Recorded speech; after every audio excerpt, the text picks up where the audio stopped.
வணக்கம். இன்னைக்கு நாம பார்க்க போறது இலங்கை உள்நாட்டு போரோட ஒரு ஆழமான பார்வை. குறிப்பா அதுல முக்கிய பங்கு வகிச்ச தமிழீழ விடுதலை புலிகள் அமைப்பு எப்படி உருவாச்சு, எப்படி வீழ்ச்சி அடைஞ்சதுன்னு முழுசா அலச போறோம். இந்த கதையை நாம ஒரு ஆச்சரியமான கேள்வியோட ஆரம்பிக்கலாம். அதாவது, ஒரு அமைதியான கடற்கரை ஓரத்துல பிறந்த ஒரு சாதாரண சிறுவன் எப்படி தென்கிழக்கு ஆசியாவிலே மோஸ்ட் வாண்டட் நபரா மாறினான்? இந்த ரெண்டுக்கும் நடுவுல என்ன நடந்தது? வாங்க பார்க்கலாம். 1,00,000க்கும் அதிகமான உயிர்கள். இது வெறும் நம்பர் இல்ல. 26 வருஷமா இலங்கையே உலுக்கின ஒரு பெரிய போரோட விளைவு. எவ்வளவு பெரிய இழப்புன்னு யோசிச்சு பாருங்க. சரி, இந்த பெரிய கதையை நாம எப்படி புரிஞ்சுக்க போறோம்னா, முதல்ல ஒரு தனி மனிதர் மற்றும் அவர் ஆரம்பிச்ச இயக்கத்தை பத்தி பாப்போம். அதுக்கப்புறம் இந்த பிரச்சனையோட ஆணிவேர் எங்க இருக்குன்னு பழங்கால வரலாற்றை கொஞ்சம் பாப்போம். அப்புறம் எப்படி சில சட்டங்கள் இந்த பிரிவினைய அதிகமாக்கிச்சின்னும், அதனால புலிகள் இயக்கம் எப்படி உருவாச்சுன்னு பாப்போம். கடைசியா பல வருஷம் நடந்த போர் மற்றும் அதோட கொடூரமான முடிவையும் அலசுவோம். வாங்க முதல்ல ஆரம்பிக்கலாம். இந்த போரோட மைய புள்ளியா இருந்த வேலுப்பிள்ளை பிரபாகரன், அப்புறம் அவர் கட்டின தமிழீழ விடுதலை புலிகள் இயக்கம், இவங்களோட கதையிலிருந்து தொடங்குவோம். ஆனா இந்த கதை ஒரு தனிப்பட்ட மனிதனோட ஆரம்பிக்கல. இதோட வேர்கள் பல 100 வருஷங்களுக்கு முன்னாடியே இருக்கு.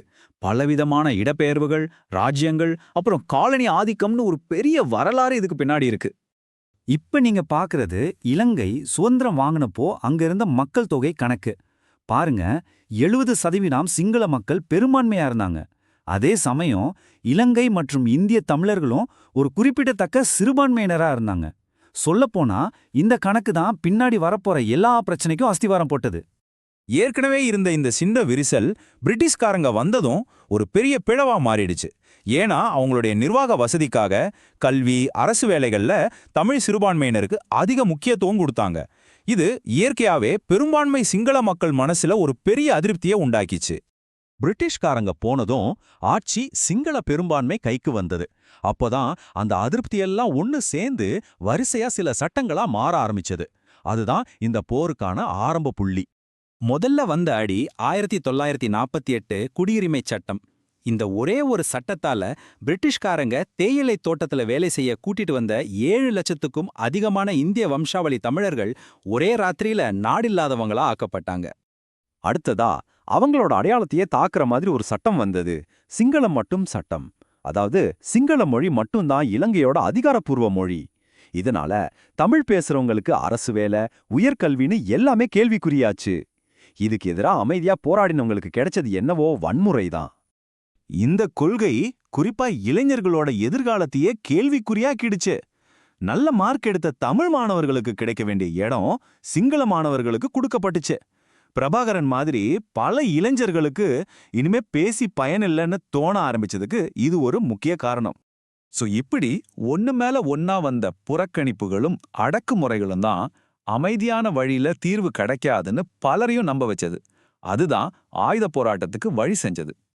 பிரபாகரனோட கதையை பாத்தீங்கன்னா ரொம்ப வேகமான ஒரு மாற்றம் தெரியும். வெறும் 15 வயசுல ஒரு மாணவர் இயக்கத்துல சேர்ந்து சில வருஷங்கள்லே புதிய தமிழ் புலிகள்னு ஒரு அமைப்பை உருவாக்கி ஒரு அரசியல் படுகொலை செஞ்சு கடைசியா அதை தமிழீழ விடுதலை புலிகள், அதாவது LTTயா மாத்துனது வரைக்கும் அவரோட பாதை ரொம்பவே தீவிரமா இருந்தது. சொல்லப்போனா விடுதலை புலிகள் அமைப்பு உலகத்திலேயே ரொம்ப சக்தி வாய்ந்த ஒழுங்கமைக்கப்பட்ட ஒரு ஆயுதக்குழுவா வளர்ந்துச்சு. அவங்களுக்கு என்ன தனியா கடற்படை, விமானப்படை, ஏன் ஒரு அரசாங்கத்தையே நடத்தினாங்க. அவங்களோட ஆதரவாளர்களுக்கு அவங்க சுதந்திர போராளிகள். ஆனா அரசாங்கங்களோட பார்வையில அவங்க ஒரு பயங்கரவாத அமைப்பு.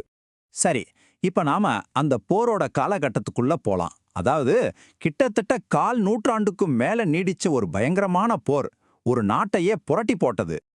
இந்த டைம்லைன்ல பாத்தீங்கன்னா சில முக்கியமான சம்பவங்களை பார்க்கலாம். 1983ல கருப்பு ஜூலைன்னு ஒரு பெரிய இனக்கலவரம் நடக்குது. அதுதான் உள்நாட்டு போரை ஆரம்பிச்சு வைக்குது. அதுக்கப்புறம் இந்தியா உள்ள வருது. ஆனா கடைசியில அவங்களே புலிகளோட சண்டை போடுற நிலைமை வருது. அப்படியே போய் 2002ல ஒரு சமாதான ஒப்பந்தம் வருது. ஆனா அதுவும் நிலைக்கல. கடைசியா 2009ல போர் முடிவுக்கு வருது. இதுல என்ன ஒரு பெரிய முரண்பாடுன்னா, ஆரம்பத்துல புலிகளுக்கு பயிற்சி கொடுத்து ஆயுதம் கொடுத்ததே இந்தியாவோட அமைப்பு தான் சொல்லப்படுது. ஆனா அதே இந்தியா பின்னாடி அமைதிப்படைன்னு ஒன்னு அழுப்பி அவங்களுக்கே எதிரா சண்டை போடுற நிலைமைக்கு தள்ளப்பட்டது. இதுதான் அந்த அரசியலோட சிக்கலான தன்மை.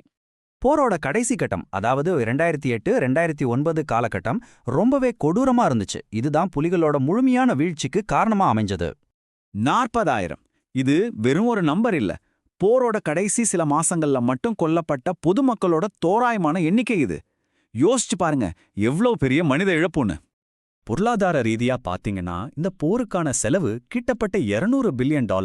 புரியுற மாதிரி சொல்லணும்னா 2009ல இலங்கையோட மொத்த ஜிடிபியை விட இது 5 மடங்கு அதிகம். ஒரு நாடே பொருளாதார ரீதியா எவ்ளோ பின்தங்கி போயிருக்கும்னு இதிலிருந்தே தெரிஞ்சுக்கலாம். மே 2009ல பிரபாகரன் கொல்லப்பட்டதும் 26 வருஷமா நடந்த போர் முடிவுக்கு வந்ததா அரசாங்கம் அறிவிச்சது. போர் முடிஞ்சிருச்சு, ஆனா அந்த போர் விட்டுட்டு போன காயங்களும் நீதி சம்பந்தப்பட்ட கேள்விகளும் இன்னும் அப்படியே தான் இருக்கு. இங்கதான் ஒரு முக்கியமான கேள்வி வருது. ஒரு ராணுவ வெற்றி கிடைச்சிருச்சு, ஆனா ஒரு நாடு உண்மையிலே அமைதியா வாழ ஆரம்பிக்கிறதுக்கு அது போதுமா? ஒரு போர் முடிஞ்சதுக்கு அப்புறம் ஒரு தேசம் தன்னை எப்படி ஆற்றுப்படுத்திக் கொள்ளும்? இந்த கேள்விக்கு பதில் தேடுறதுதான் உண்மையான சமாதானத்துக்கான முதல் படி.